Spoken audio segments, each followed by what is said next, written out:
Hi guys, welcome back to the Rad Hyrox podcast. Today we're joined by Gabby Moriarty. I've said that right, haven't I? I hope. Yeah. I always struggle with people's surnames. It's a challenge.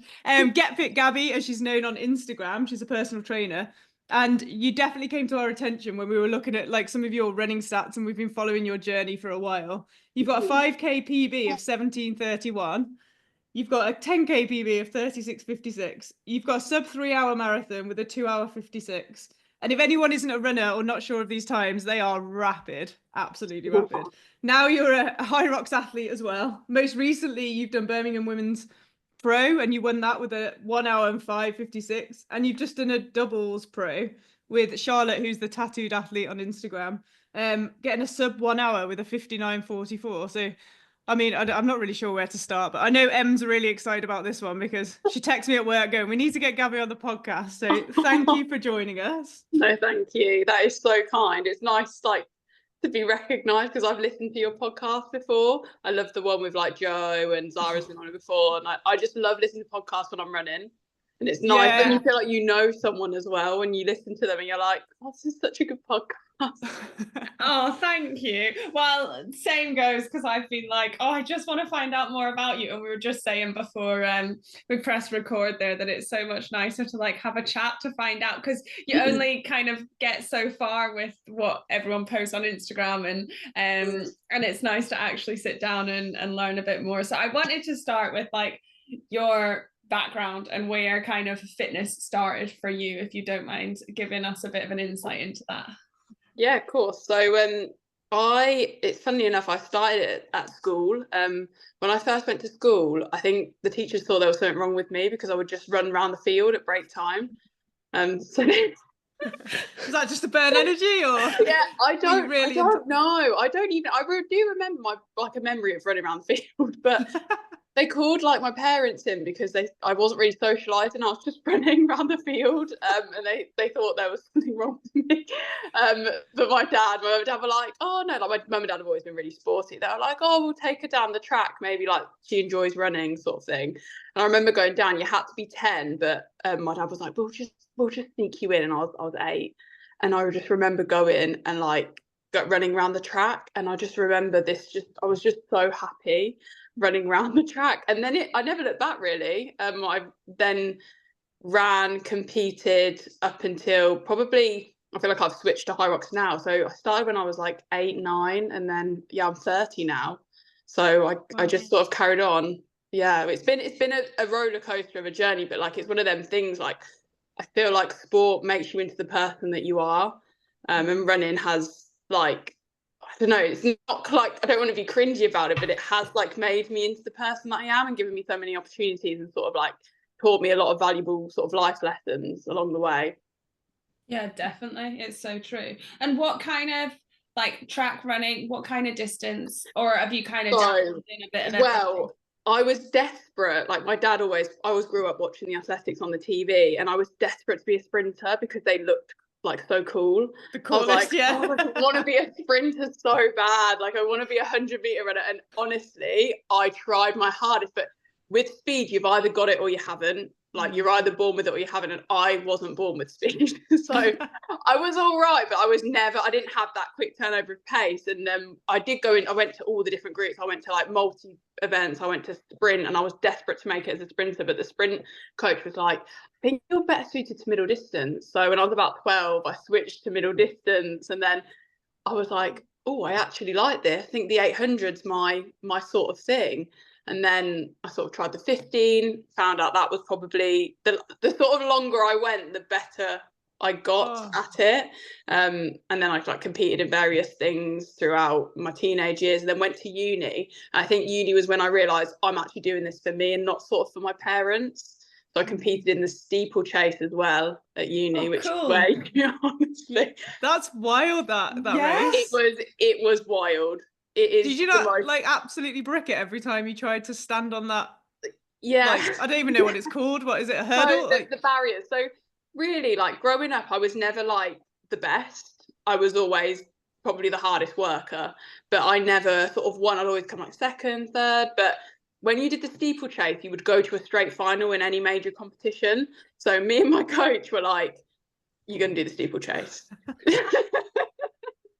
So I was like, okay then. I was pretty fearless. I mean, my first race, I did platter the barrier and land on my head, but I did carry on and finish.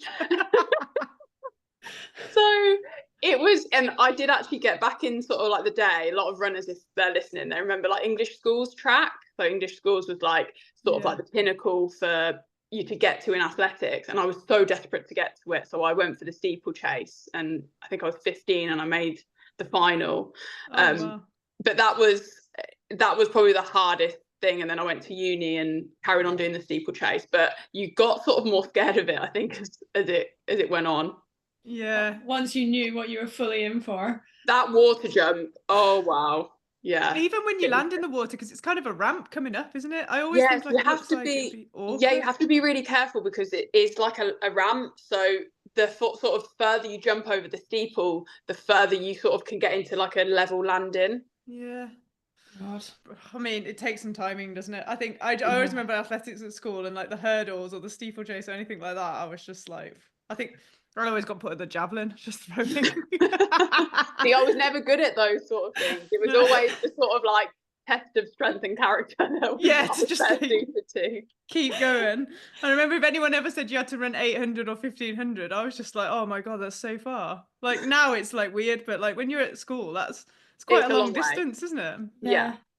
So then uni happened, and then after that, what kind of, you continued the running? You trained to be a personal trainer, or where did it kind of go? I went to uni. I did sports coaching at Leeds Beckett, which I absolutely loved. Was part of the athletics team, captained it, loved it. And then I feel it's such a sort of massive, it's really hard, I think, finishing uni for a lot of people, because you sort of feel a little bit lost when you've trained like a full-time athlete to an extent, and then you then go into the real world and you're like, oh God, don't like this.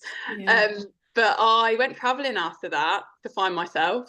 Yeah, did you gap year? I did my gap year. I went to like the usual Thailand, Australia, and I actually like joined a running group in Sydney and did a little bit of coaching there, and sort of realised I liked working with adults and, you know, training people to do that sort of thing. And then I came back and sort of started PT, and I was working in a cafe at first, and then I started PTing the owner, and she like lost a lot of weight, and everyone was like, yeah, I'm doing Get Fit with Gabby, and I was like, hold on a minute, that is brilliant, I'm taking that. And Get Fit Gabby was born. Oh, that's so good. Cool.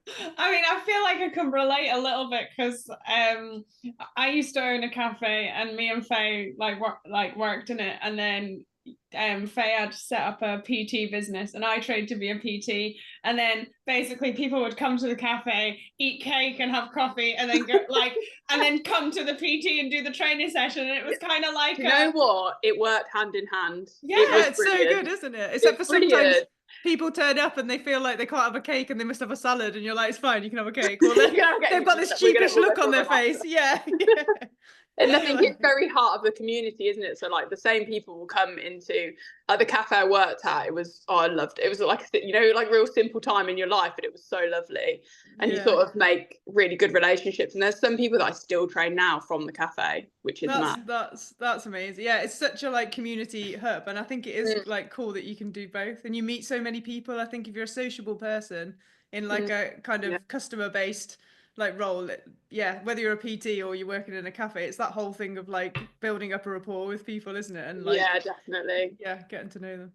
That's so cool. So then where did Hyrox eventually come into this, or strength training? Like, so, I guess you were PT and not running coaching, or? So I always, funnily enough, like I was running sort of like 6 times a week, so the strength training was very minimal, and I was just doing sort of injury prevention stuff, so never really pushing myself in that field. And then I sort of had a lot of injuries through my 20s. I'd never had any injuries, and then it was like I hit 25 and everything started to sort of like creep up on me. And then I started doing a little bit more strength training, and it wasn't until last year, actually, one of my friends was like, oh, I really want to try this Hyrox class. It looks like really good. Will you come with me? And I was like, oh, no. I can only run. I can't do anything but run. Like in my mind, I've never been good at anything but running because I'm not gifted. You know, like people are naturally gifted athletes. That is not me. I will just work. I'd probably argue that looking at you, No. what you've achieved, but like, But that's that's fine. been years. That's been years and years and years and years of training. Yeah. I never sort of like could pick something up like tennis or badminton. Oh my God, no. Like I just couldn't. But I just feel like if it's that 10,000 hours of practice sort of like the 10,000 hour rule. Yeah, that's literally what I swear by. Just putting in the work continuously. But I sort of thought, oh, do you know what? I'll go with her. So me and my friend Amy went, and I remember going to the class and like the sleds, I just like rolled down the side of it, like tried to push it, and I was like, God, that's so hard. But then I was really determined to be able to do it. And I remember doing the class thinking, you know, when you like, it felt back to the time where I went to the track for the first time. You know, and you do something and you go, oh, I feel like this weird thing inside me. I think I really like this. It's like a newfound passion. So me and my friend were like, oh, should we do one? Should we book one? So we booked Barcelona in the November. So that was November last year. We both trained like really hard. And I remember going to Barcelona and we did it and we won. And we were like crying. Oh my God. Did you do it as a doubles? I did, yeah, with my friend Amy. Yeah. Did you do an open to start, or did you go straight? We did an open. Yeah, we did an open. Amazing. Yeah. And you just like, you didn't know what you were doing or how fast to go, and you just no. And then I loved it so much. Someone was selling their open for London the following week. So I got back from Barcelona and I was like, I'm in. I'm going to do it. So I remember going to London and I just remember I felt like I was sprinting the whole time. And I'd never done a sim on my own. So like, I didn't know how long the actual stations were. And I remember getting to the farmer's walk thinking, this is a really long way. This is really far. But I remember getting to the end and like people were like, oh my God, you did really well. And I had no idea what a good time was. Yeah. So it was that, I think, like I always say to people who are doing their first one, like really cherish that whole, I have no idea don't put a time on it. Don't compare yourself to anyone else. Because that first feeling of just running a race and having no expectation is something that you know, don't take it for granted because you don't get to experience it all the time. Yeah, that's so 100%. True. You don't get it back. Like the naivety of not really knowing what you're going into and what you're gonna get. You're not chasing a time. It's like, it's quite precious really, because I think after that, like we are all very driven, determined people, hence why we get into it in the first place. And you put that extra pressure on yourself the next one you do to like get better and better. Yeah, absolutely. And which one, because obviously you did a doubles and a solo like within a very like close proximity. Which one did you prefer, or were you glad you did a doubles first and then you did your solo? I was glad I did a doubles first, but like all I've known is being a solo competitor, like and it's like you trust. That's what I love about running. Like I trust myself so much, and like I understand myself and I can race really hard and I know when to push sort of through the wall because I've been through that wall many a time. So I think racing on my own is sort of I can't, like, it's unbeatable really. I just love it. So definitely I did love doing it with Amy though. I love Amy, she's a really good friend of mine, but the solo ones I do really enjoy. I don't think it's like a thing like where you prefer to do it like with someone or someone else or anything against anyone else. Just some people are just way better at being solo athletes, and some people really don't like doing things on their own and really like doing stuff in teams, don't they? And I don't know whether it's like a background thing where if you've always done team sports, to do something on your own and put yourself out there is quite hard because you've always relied on others. But since you've been such an individual athlete, you probably feel very at home, like just on your own, knowing your limits and what you can do. Yeah, you just feel like I sort of got into the zone a lot. I think, like, for me personally, I think competing and performance is massively to do with your mindset as well.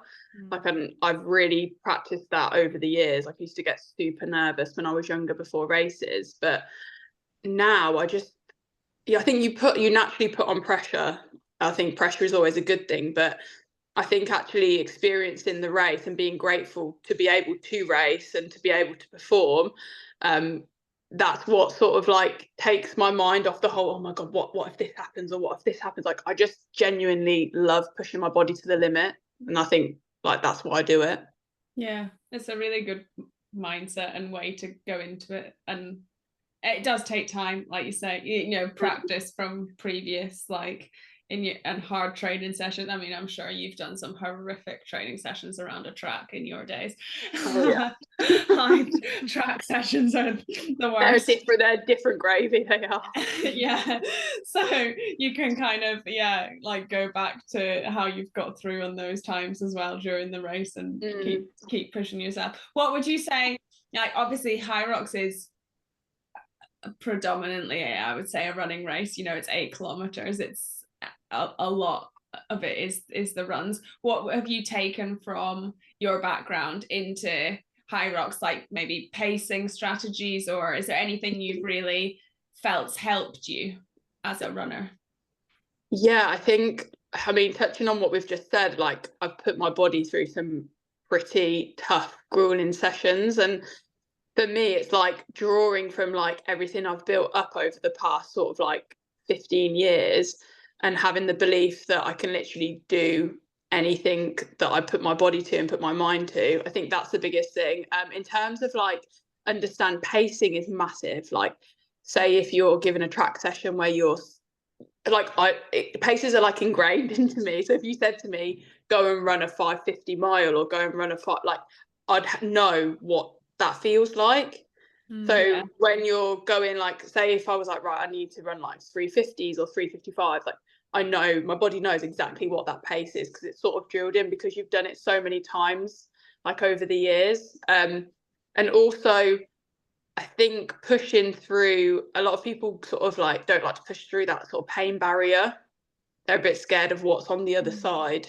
But because I've gone through, I think once you go through it once, you can go through it again and again. So I think trusting myself and that I can push that little bit more in maybe like the 5th K or the 6th K, that's definitely helped as well. Yeah, and so you just said, you know, the feel of the pace, which I think is like such an interesting, like, that is such an advantage, because everyone talks about like, how do you know how fast you're running in Hyrox, because obviously your watch doesn't work because there's no GPS, and people get so used to running to like, and using watches and something to help them like get their pace. So yeah, usually because I'm like, so with numbers and like pacings and stuff, I mean, it has been really hard for me to convert from miles to K, I will say that. I did notice you started talking in miles, and I was like, I know. So because if you're a runner, you've grown up with miles. So for me, this whole like K thing is wild, and people go, well, what K pace is that? I'm like, I have no idea, but I'm learning now. I'm having to convert. But with, like, say for Birmingham, for example, that was 2 laps. So for me, I knew that I had to sort of be round each lap in sort of like sub 2 minutes. Yeah. So it's easier in that respect. Like, I was going past and sort of in the first time, I was like, yeah, I'm on pace going in. So I knew that, like, where I should have been. So that, you know, but when it gets to 4 laps, that's going to get a bit too much for my brain, I think, or 3 laps. The maths. That's what running maths will not be mathing then. I'd be lost. I would be so lost. Well, I think it is. It's really difficult. But then, I guess, you know, from sessions you've done, like, because I feel like I could go out and I could run a pace, and I would know, like, okay, yeah, I think I'm running about 4:30. Okay, I think I'm running about 4. I'm running about 5. I think I'd be able to tell.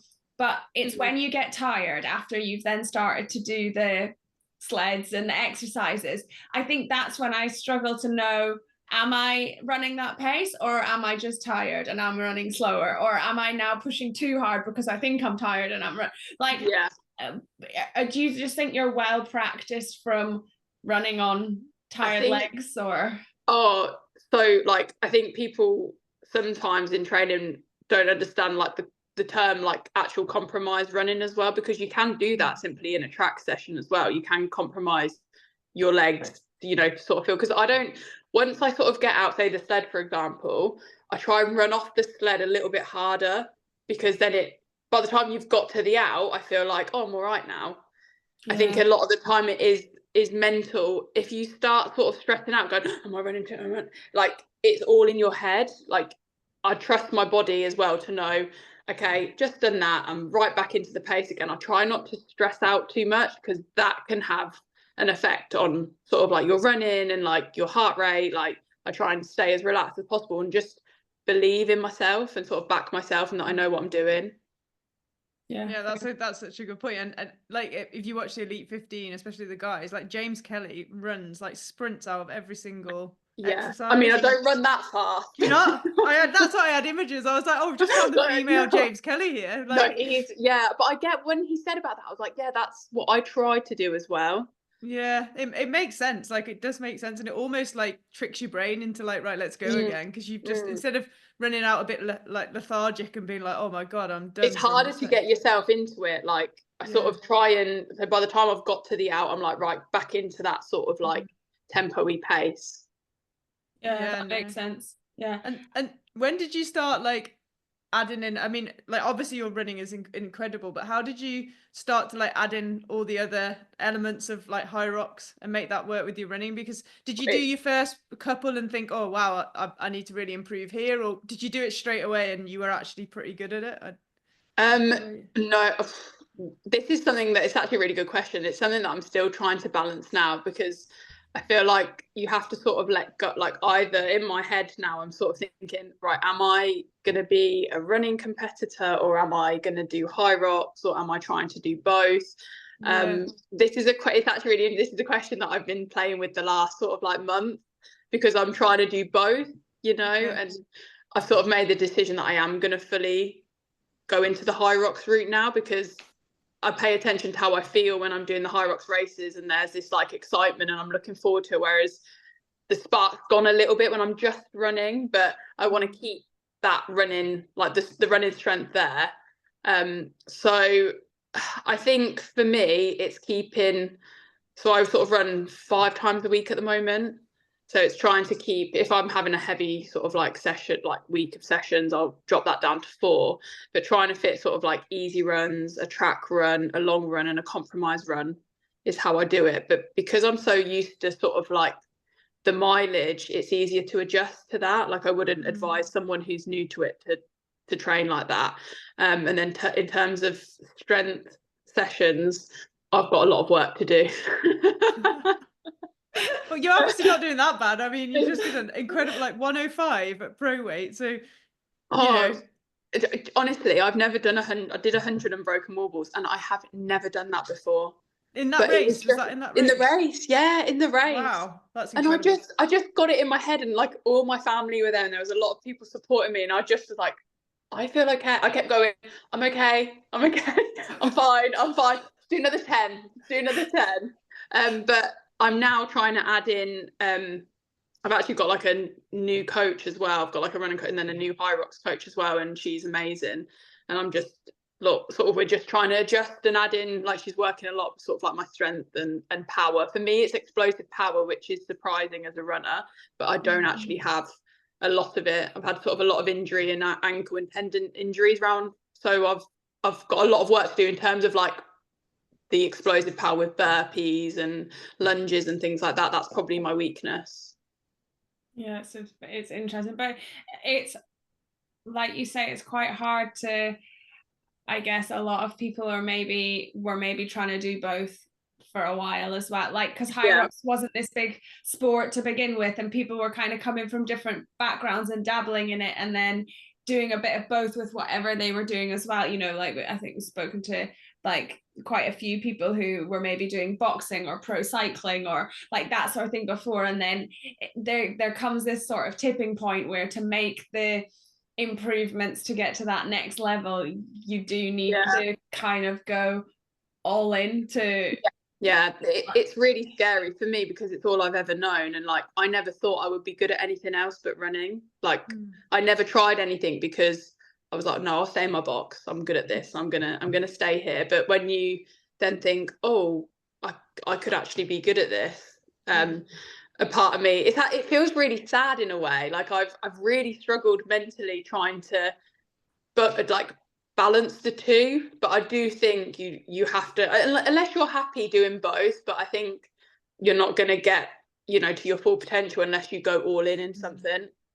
Yeah, 100%. It's hard to do. I mean, I think balancing running with Hyrox is quite a good one because it is such like predominantly a running race, and the faster, you know, we see all these like runners that do really well, or triathletes that come in, or Like Mm-hmm. Joanna, who's just come in and just won the last Elite 15. I mean, her Oh, running is she's so insane. strong. And she'll So say that her strong. stations aren't the best, but she's worked on her stations, but her running's just so insanely strong that she can kind of make up the time on the run. So I think it's for anyone that's like, I guess if you're a strength athlete, going and working on the running for Hyrox is a good way to make some gains, isn't it? It does take up a lot of the race.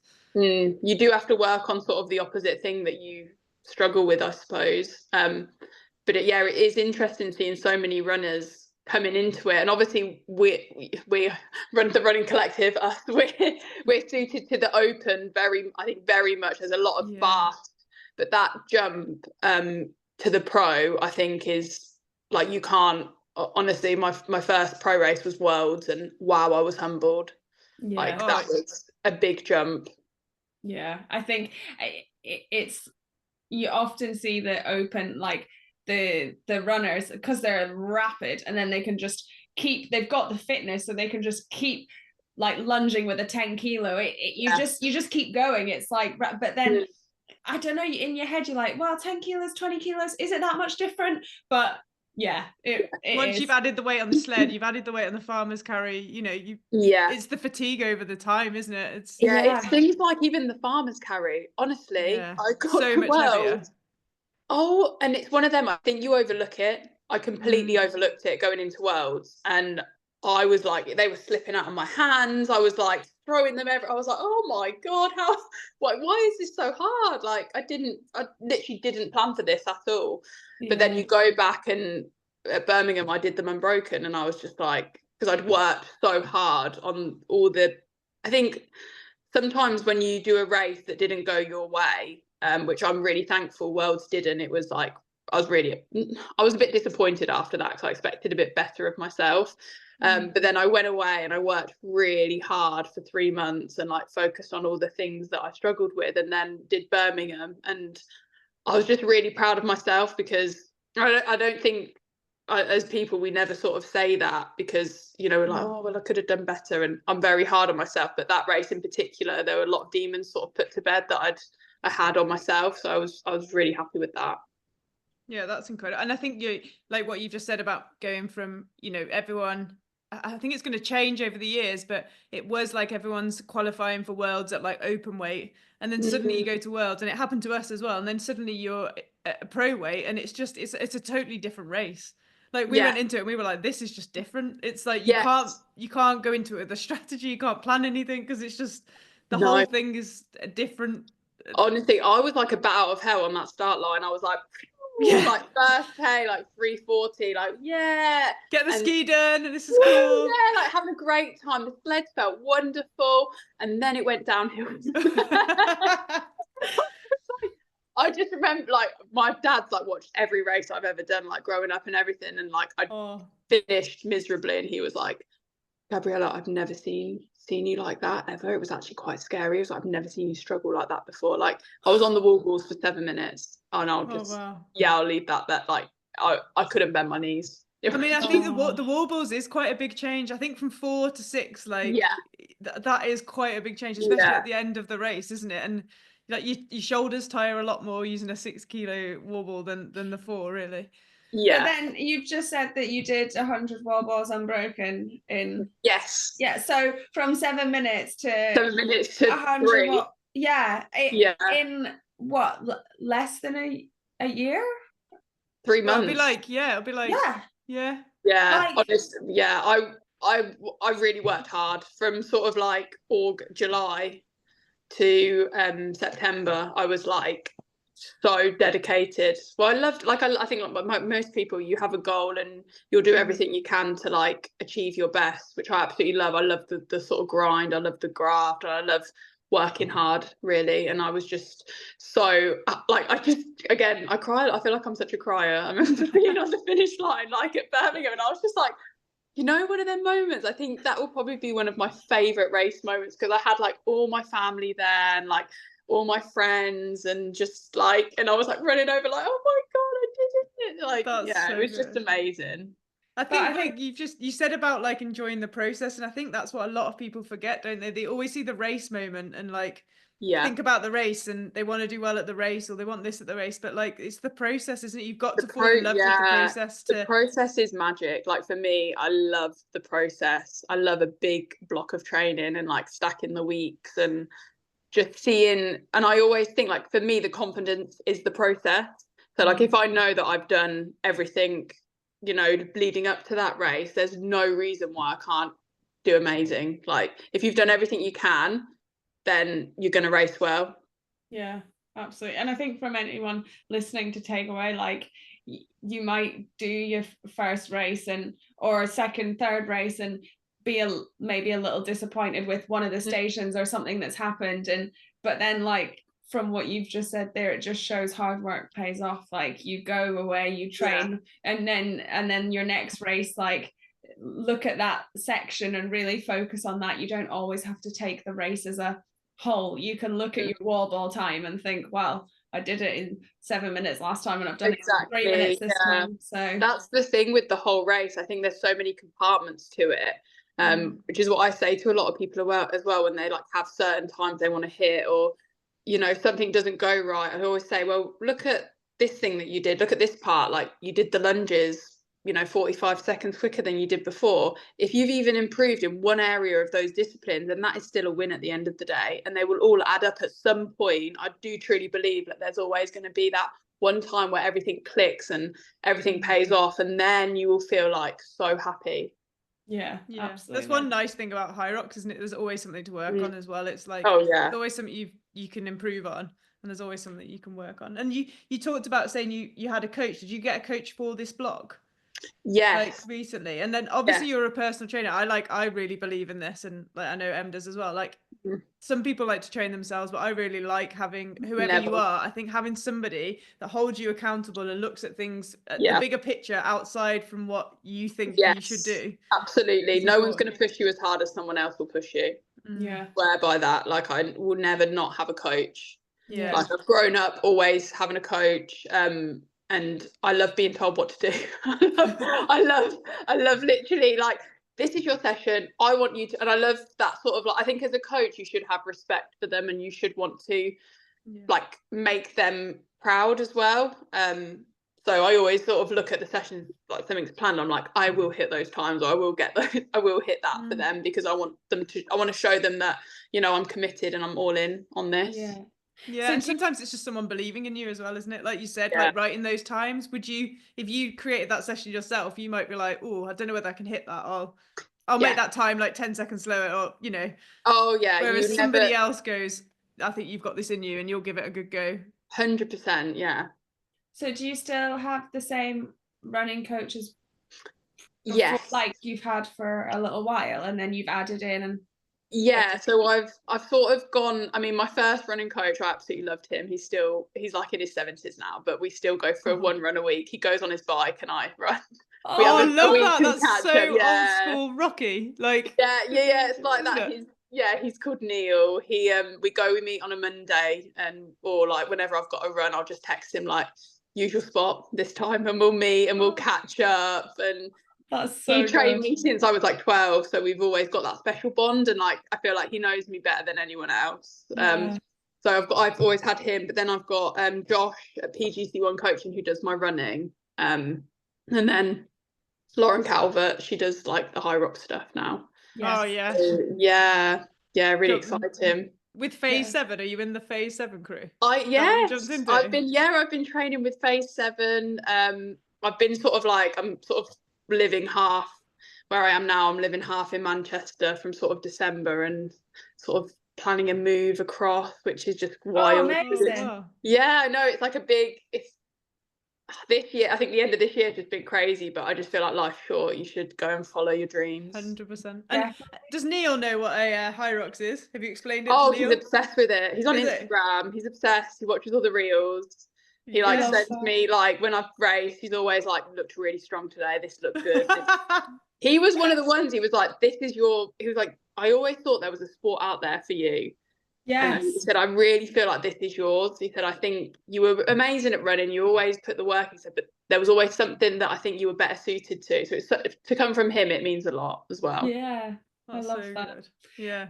And then we have to touch on the doubles, the pro doubles, the sub hour, because you guys smashed that.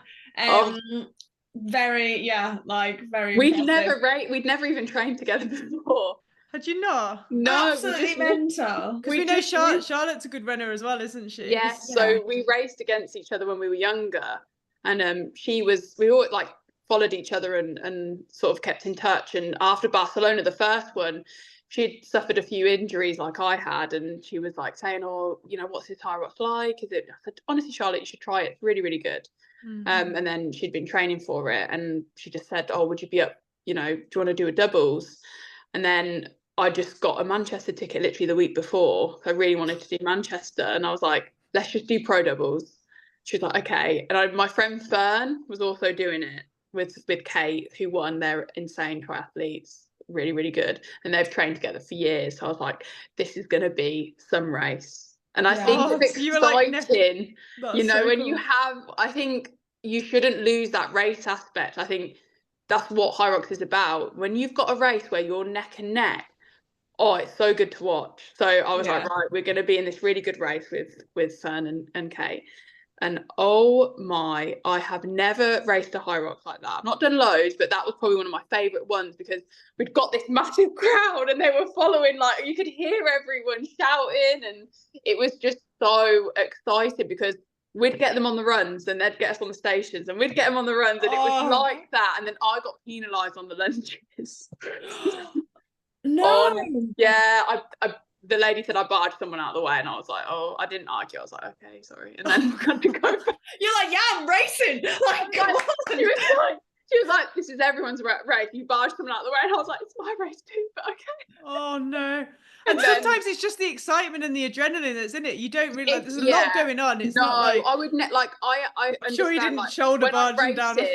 I'm racing, I've got sort of like black pupils. I'm like, spell blood. I'm racing at the end of the day. I would never mean to hurt anyone or bar, never, but I am a racer and that's what I'm doing.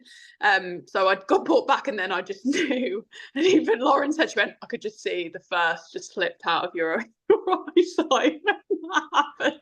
Oh man. So how much was the penalty? Like how far did you brought me back? She brought me back. She went, come back to here, and I think it was like about 5 meters or whatever. But do you know what? I was actually really proud of myself after that, because I kept going and we got to the wall balls and still went as hard as we could. Which I think sometimes you can get disheartened and you lose that sort of like. But I was actually I said to Charlotte, I was like, I'm so sorry. She went, no, it wasn't your fault. I was like, well, it was. But and when we crossed the finish line and I saw that time, I was like, do you know what? Yeah, incredible. That's I'm really proud of that. So did you have, I mean, you've not trained together, did you have race tactics? Was it just run as hard as we can run because we're fast? We sort of, we said, I said, let's just like go hell for leather on the runs. And Charlotte has only recently been, so she did her first open in May, so I've been doing it like a little bit longer, and she hasn't done a pro race yet. So she did say, I'm not as good on the pool. I think you have to like understand each other as well, and like I think you have to be a bit vulnerable with each other and say like, I'm not as good as at this, so you do that. She was brilliant in the burpees. She was brilliant on like the ergs because she's like tall. So we were pretty like well matched. She just said, I'm not good on the pool. The sleds I'm a little bit iffy on, so I tried to take a little bit more of that. And then the wall balls at the end. But she was such like the running strength that she has, just brilliant. And to be like sort of with someone who's a really good runner, like it was, I loved it. I didn't have to worry. I just knew that we'd both be like next to each other. So it was amazing. Did you have like one of you like at any point that was like pushing on from the other? Sometimes you come out of a station and then like one of you's just like got a little bit more than the other one. Maybe the other one's just finished off an exercise, or did they like pace the other one and you just try and hold on? Or we were. I just think when coming from that sort of running background, you naturally have that ability to get onto someone's shoulder and stick there because you're so used to doing it in training. And we both did that equally. We didn't even have to. To be fair, I don't think we said 2 words to each other the whole race. I realised when I do doubles, I'm silent. That's so funny. I feel like we don't speak that much though. Yeah. No, except for the last one. We did one in London like last year, and we were both just coming back from an injury and not really there. And all we did was go, your turn, your turn. And we just kept going, oh, you go. And like we did it to just get back into it. But like, especially the wall balls, the judge was like, are either of you going to do any? And I was like, my shoulder's gone, your turn. And Em's like, no, I've done 5, that's me. That's the only time I think we've ever spoken to each other in that race. Yeah, but it's good when you're well matched, you're just kind of in tune. Yeah, but I mean, that's impressive. Like me and Faye train together every day, so it kind of you understand each other. Yeah. but it's impressive when you're not training partners all the time. No, so we were really like, I don't know if we've got another one booked in, but we were both just like, what an amazing achievement to do that. Yeah.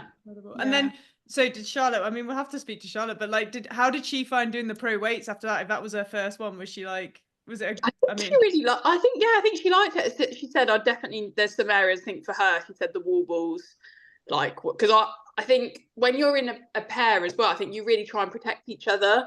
And I started with the wall balls, and then she did a couple, and she was like, I could sit, you just read the book, and I went, hun, I've got this. Don't worry. And she messaged me after and was like, I really need to work on them. I said, honestly, that was me. I said, you'll go away, you'll work on them, and you'll be so much stronger, and you'll be like a different animal with them. So don't worry at all. So yeah, I think she really liked it. And she said, I'm happy I did a doubles instead of going straight into pro. I think that can really be very tough. Yeah.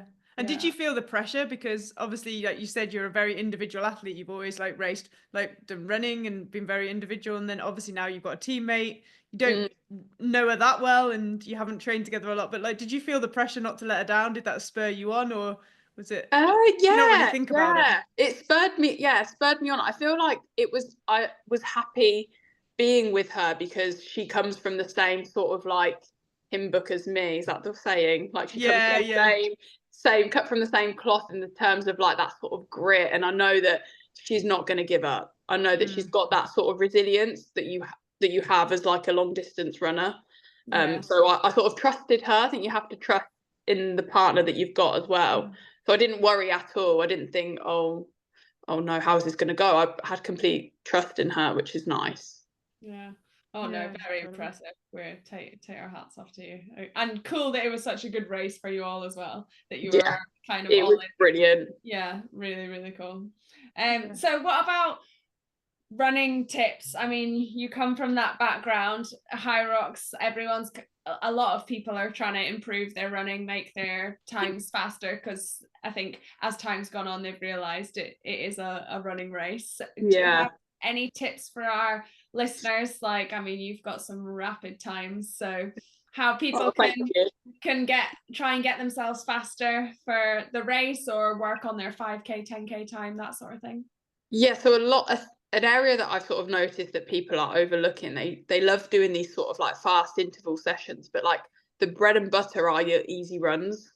So like, your 40-minute, 45-minute runs, your, longer runs, an hour run. So if you're doing like 2 easy runs a week, that can fit around, say if you've got like a strength session, you can do like a 35-minute run in the evening or something like that, because you shouldn't be sort of an intense, it should be a nice conversational sort of pace, building that just aerobic capacity up and just getting better at running in general.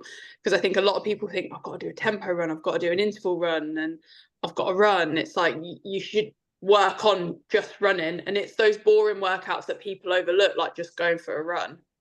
Because you don't get the sweat on, and you don't feel like you've really worked hard.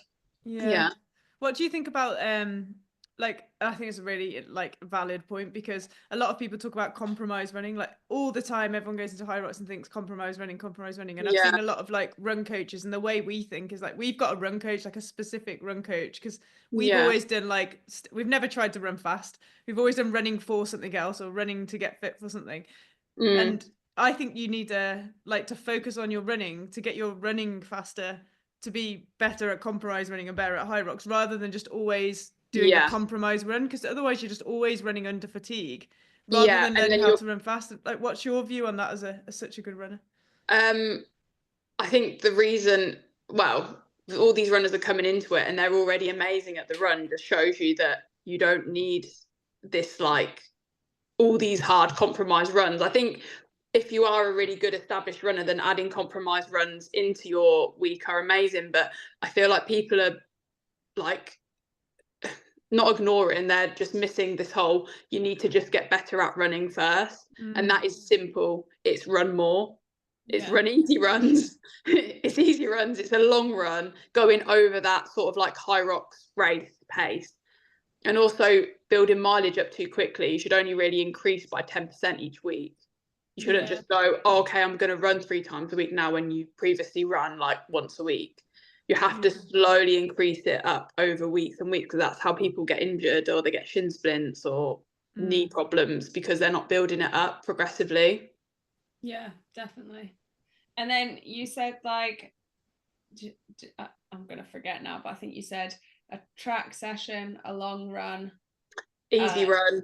Yeah. I think for most people, like before you jump to interval sessions, you just need to do easy runs. You need to do 3 easy runs a week, not go, I need to do an interval session straight away. This is like sort of like beginners sort of getting into it. If you already run maybe like twice a week, but it's like 5K twice a week, you need to then build that up to sort of like, okay, I'm going to do 8K, and then I'm going to do like 2 8Ks a week, spread them out, and then have like a interval session or a tempo run in the middle of the week. So you only really need that one sort of fast session. To allow you to recover and build the volume. And then what would you say to someone that's like, no, I'm just thinking someone that's maybe plateaued with their runs. You know, they've been doing a long run, they've been building their running up, and they've maybe like keep trying to do their 5K or their 10K, or they're doing their Hyrox and they're getting a similar type of time. Like, what would you say about like improving running them? Would it be good to like go and join a group, to get a coach, to add like how do you break that plateau when you hit a plateau? If you're just training yourself with your running, I would 100% get a coach. Get a coach, because it's a lot more complex than you think. Running, it's a science. There's a science to it. Like Josh, who is PGC1, he's so clever, and like the sessions and his running sessions are just so thought out, and running with people as well. It's like when people want to get their 5K time down and they're just doing park runs every week on a Saturday. It's like, you're never going to get your time down just by doing a 5K every week. You need to run further than 5K. You need to go over that distance. You then need to run, and this is another thing people do, they run their target pace. They run the pace that they're running at currently for the 5K. Well, if you want to run faster than that, you need to be running it faster than your PB. Does that make sense? So you're pacing. So say if you're running like a 4-minute pace per K, but you want to be running at 3:55, all your reps need to be at 3:55. So your body then adapts and understands what that pace is. You can't just expect your body to go and know, oh, I'm running 3:55. But if it doesn't know that pace, it doesn't understand it, then it won't be able to run 5K at that pace. Yeah, very valid. And then because you're from the outdoor running background, I'm gonna ask what Here you we think. Go. Is this a hard topic? We see a lot. We also have done all our running outside, always. Like, we live in the mountains, the trails, like gorgeous. Like we're just, that's us, like through and through. But a lot of people, I think we're now seeing, are doing all of their running, or at least all of their like threshold tempo interval sessions on a treadmill. The treadmill era. Oh, I know. God, I could write a book about it, but I won't. No, that's for another podcast. It's not to anyone who I think if you struggle with the weather and stuff and you just want to get it done on a treadmill, I completely understand that. No, I went in the winter, definitely do not risk it. But for me, the treadmill it's running that pace for you. You're not running that pace. You're not understanding that pace. You need to go outside. You need to run the pace so you know what it is. You're just relaxed. That treadmill is doing the run for you, essentially. Like, I always think when I'm running on a treadmill, I feel like I'm cheating. Yeah. I feel like I'm cheating. Yeah. We said that the other day. They're doing we did like a long run. It was the storm, and they like closed the parks and stuff. And so we went and did a quick treadmill run. But I It just was not like, quick.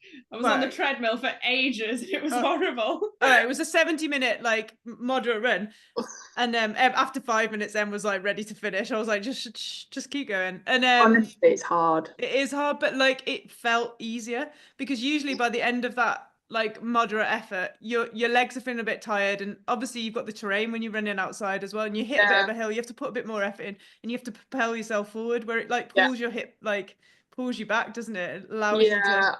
I think like running outside as well, like sometimes my coach will say, find a hilly route for this run. Like there's nothing better than running up hills and building that strength. Like the strength you get from running up hills is brilliant, and all the different terrains is good for you. Like, I mean, props to anyone that can do an hour and a half run on a treadmill. I couldn't. Like, I'd die. I would really struggle. I'm being very dramatic, but I wouldn't be able to do it. I just think running outside is, I just love it. I absolutely love it. Yeah, I agree. I just don't think I've ever really seen. I just feel like it's Hyrox that's like kind of brought this. Yeah. I don't know. I've never really seen so many people running on treadmills or doing interval sessions on. Yeah. I mean, I couldn't even press all the buttons to get it ready for the pace. I'd be like, like up and down. Like I would really struggle with that. But all runners that I follow that they don't use treadmills unless they're in like snow. Yeah, unless it's dangerous. But like we're from that era where you run outside in all conditions but ice, like it makes you, especially in the winter, it builds resilience, I think. 100% does. So what about you're going all in Hyrox now, so there's no marathons? No, absolutely not. On the cards? No, never say never, but in terms of like times that I wanted to get, I think the 10K can be revisited, though I do feel like I could go faster over that, and the half, but it's not my sort of like main goal now. I really want to go all in on the Hyrox and just see what I can do. Yeah, absolutely. And what?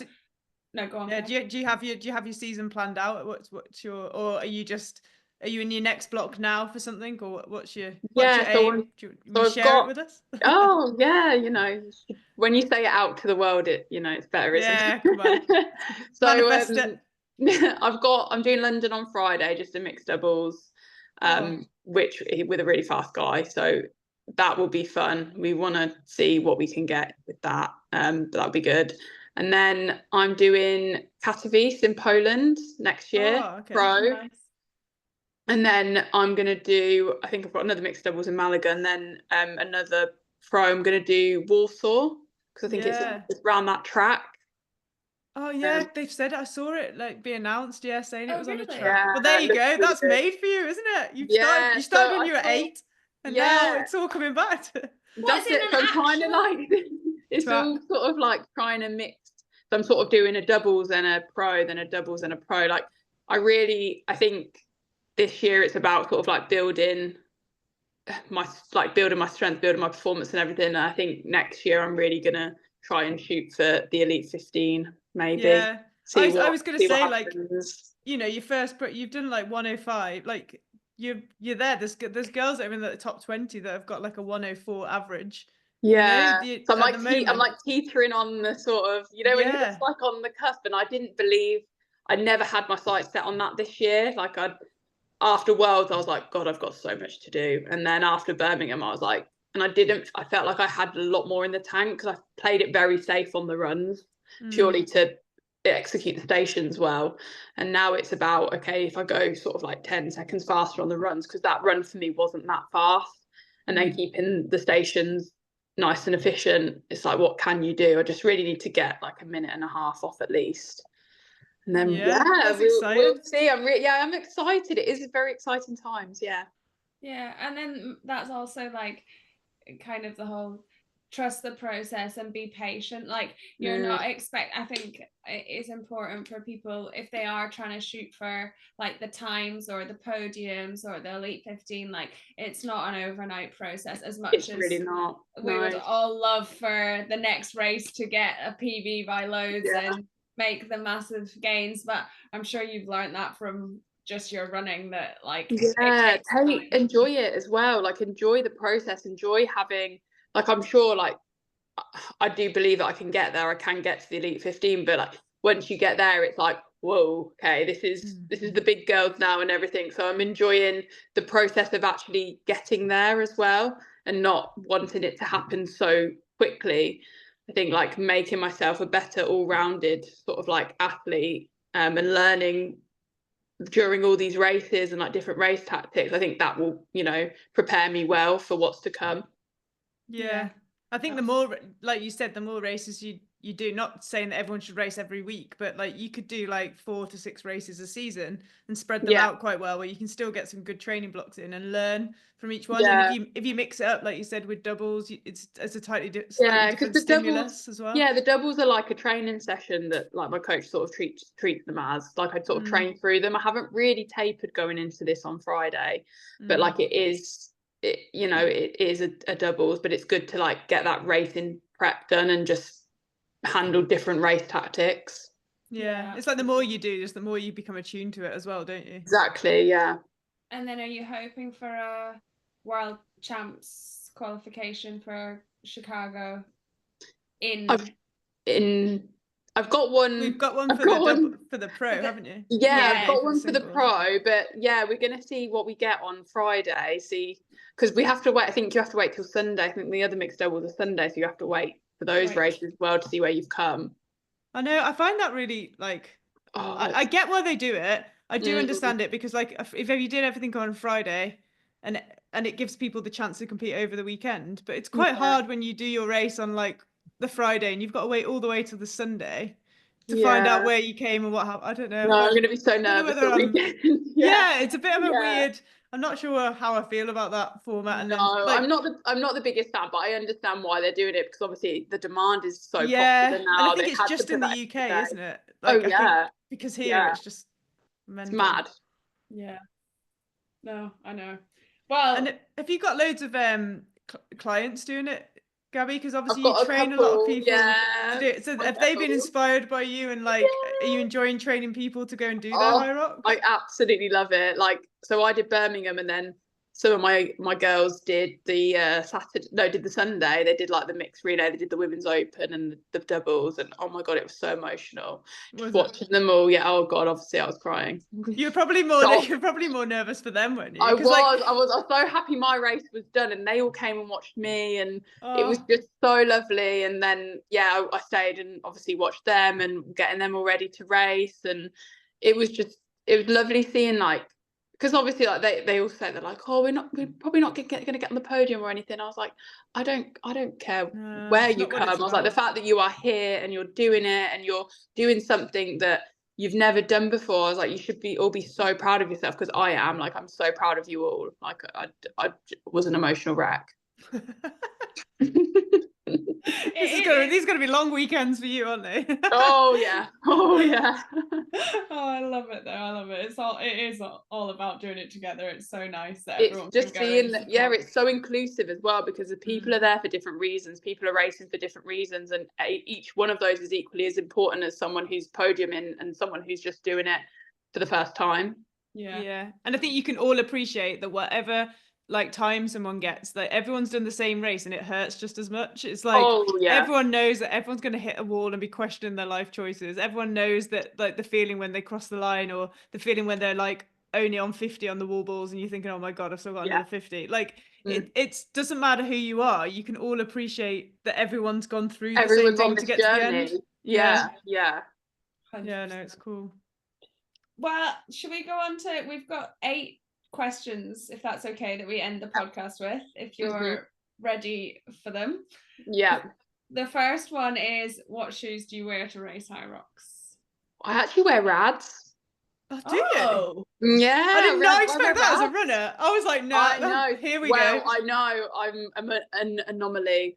because I know it's wild, isn't it? Everyone's like, why have you got Rads on? I'm like, well, because for pros, because of how unstable running shoes are, and I've been predisposed to a lot of like ankle tendon ligament issues in my ankles, both ankles. And when I did Glasgow, no offense to Pumas, but I injured my foot really badly and I couldn't run for 8 weeks. So I was like, I need a really good supportive shoe. Tried the Rads and never looked back. And do they do like a specific running? Like, do they? They've got a running shoe. They've got a running shoe, and then they're like working on a fast running shoe for next year. Oh, okay. So it's not like a Metcon or anything, because that's what No, it's a Rad runner. Oh, yeah, okay. yeah. Oh, fair. That's I've not heard that yet. That's cool. That is a new answer. Yeah. Okay, next one. Which has been your favourite Hyrox venue? It'll have to be London, the first one. Special place in my heart. Was that Olympia or Excel? That was Excel. Was that Excel? Yeah, the first one. Well, you'll be back there on Friday. Woohoo! Next one. What's your favourite station? Oh God, it changes. Depends on the race. Yeah. Do you know what? It's now Warbles. I'm going to say, I don't want to jinx it. But I love it. I love it being in the middle, the Thunder Drop. I love that.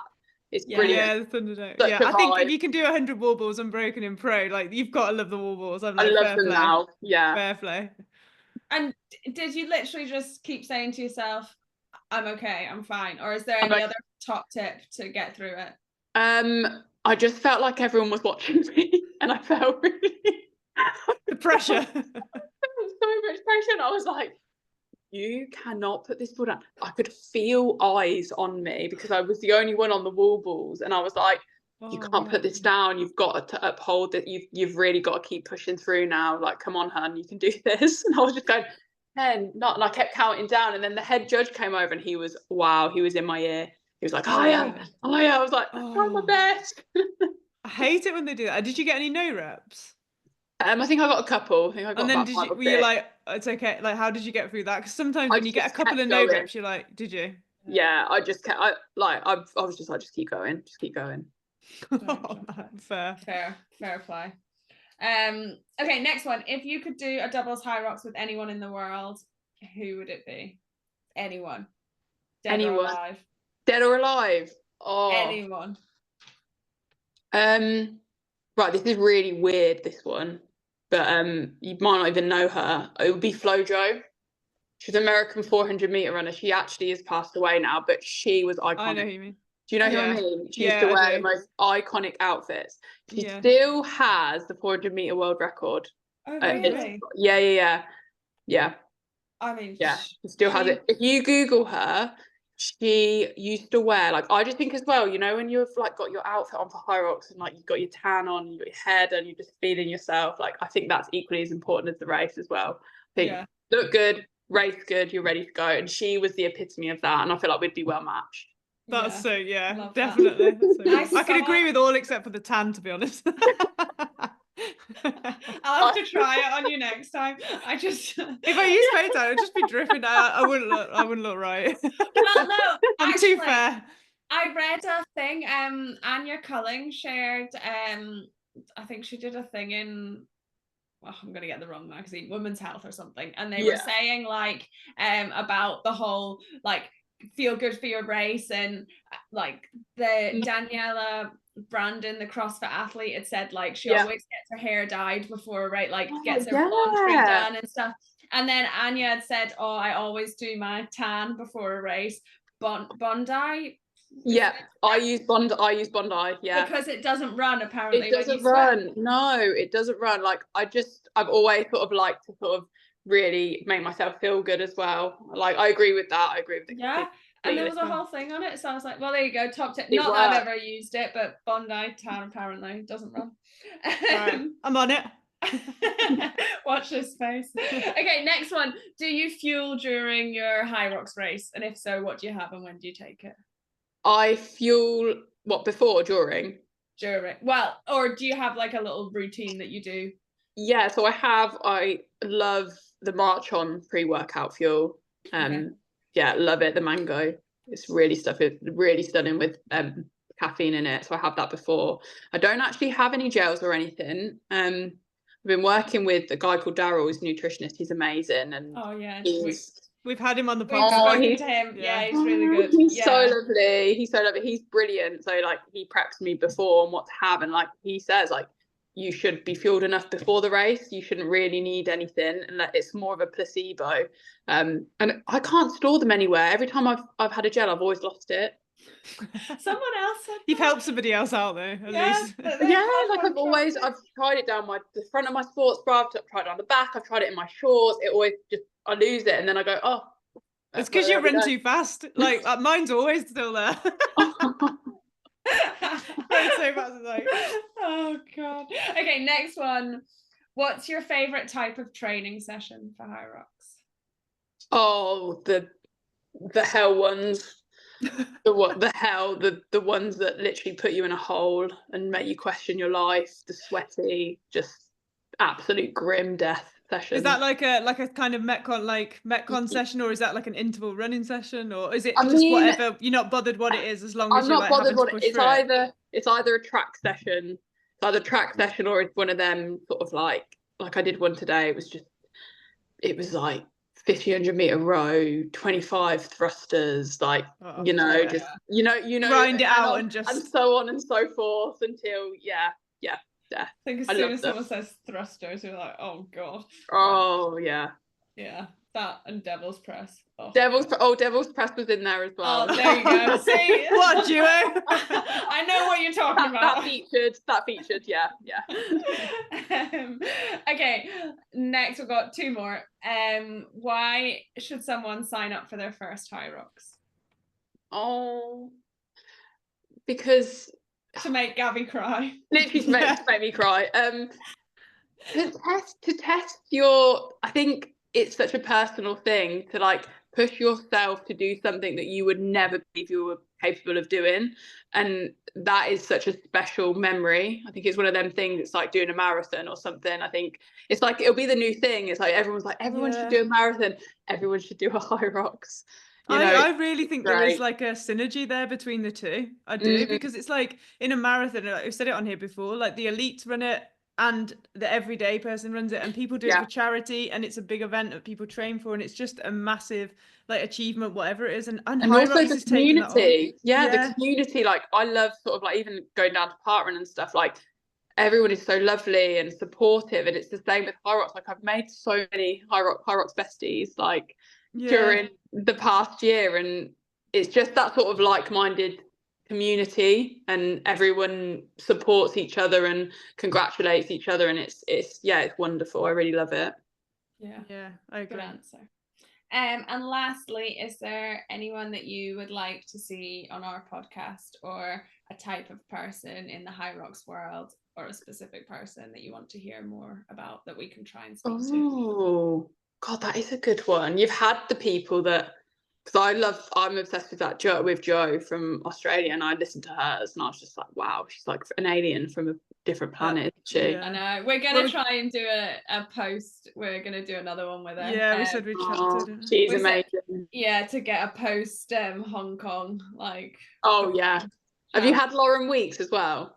We've had Lauren, it would be good to get her. I love her as well. I think she's amazing. I think like watching them two finish, I think like watching Lauren cross the finish line when Jo was there, and just like be so like it was just such good sportsmanship. She wasn't like, everyone knows that Lauren's going to win, and then suddenly this young girl's come that's 22 that is just like an incredible athlete. And Lauren was just like, well done, like that was incredible, and you could see her say it, and I thought what an amazing role model she is. I especially loved that, because I think I'll be 31 next month, but you see these sort of like young girls coming into it, and like even like as a run, like when I saw the young girls coming up, like I just sort of want to help them, and like want to sort of like nurture them a little bit, and make sure that they carry on, and they stick to it, and they want to do it, because you never know like who you're inspiring by doing what you're doing. Like there was people that inspired me that were older, and I was like, oh God, I want to be like them. They're amazing, and it's just wonderful to see that as well, in that sort of like vulnerable state. Like it's just, that was her initial, like you know, she reacted like that straight away, and it's like, oh, it's special. Yeah, it is, and it'll definitely bring the sport on. I think it's like females bringing females up as well, because like sometimes the females can be the worst sometimes, and like sometimes get a bad rep for like, you know, trying to, you know, be a bit bitchy or whatever, and it's just nice to see the top of the sport. It's just Joanna's been like open arms, hasn't it? And she's just she's pretty incredible. So yeah, hopefully we're going to catch up with her in a few weeks. So that'll be a good one. We'll get another one for you to listen to. Thank you, because I remember I listened to. I was on the edge of my seat with the other one. I like had it in the she car, speaks really well as well, doesn't she? Yeah, she just comes across really well. Yeah. Oh well, thank you very much for your time. Where can people follow you, find out more about coaching, watch your journey? Just on Instagram. I think my handle's at @GetFitGabby. Get Fit Gabby. You're not going to forget that one. Definitely. But no, thank you so much. It's been so lovely to chat. No, it's been amazing. And do you do like online coaching and stuff, or is your stuff all in person? Like if people all wanted to in person. It's all in person. It's all in. But I'm old fashioned. I love that. It's the best way to train. You're like your running coach. Yeah, I am. Do you know what? I'm terrible. Like I still have like notepad of sessions, and I'm just still stuck in like 1998. But I'm trying. I agree. There's nothing wrong with notepad and paper. But next year is the plan to do some online stuff. Yes, some running stuff. Yeah, that's awesome. So keep following you, and then when you announce it, or if someone wants to work with you some running, then it might come up next year, hopefully. Yes.